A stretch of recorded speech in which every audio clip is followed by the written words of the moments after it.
Lords and ladies, welcome to the Tudor era, where Henry VIII was king and life could be a right royal nightmare. What is the Tudor, you might ask?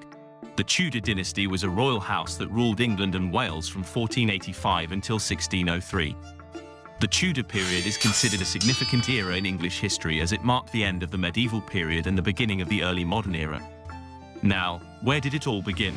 Once upon a time in England, there was a royal family named the Plantagenets.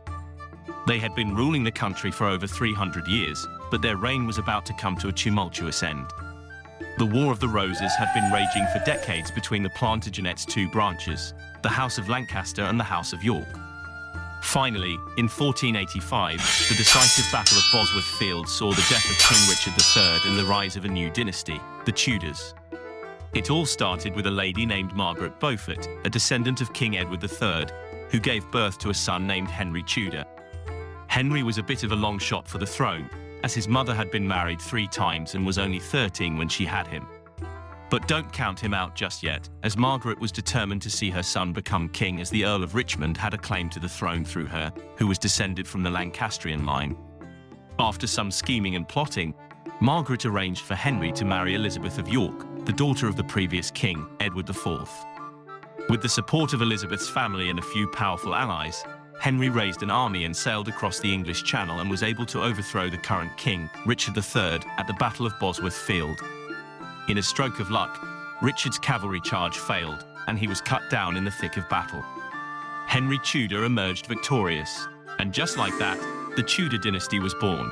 Henry Tudor became King Henry VII, and he wasted no time in securing his power. He married Elizabeth of York and created a symbol of their union, the Tudor rose, which combined the white rose of York with the red rose of Lancaster, the two warring families in the War of the Roses. But the Tudor dynasty's early days were not without challenges. There were still supporters of the Plantagenets who resented the new regime, and several rebellions broke out during Henry VII's reign. But he was a shrewd ruler and managed to consolidate his power through diplomatic alliances and clever marriages. The Tudors went on to rule England for over a century, with Henry VIII famously having 6 wives and causing all sorts of drama. This dynasty also would go on to produce some of England's most famous and notorious monarchs, including Henry VIII and Elizabeth I.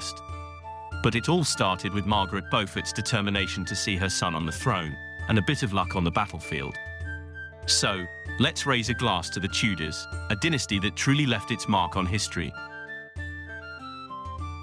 Hello there, thank you for watching. Make sure to hit the subscribe button for more kooky tales.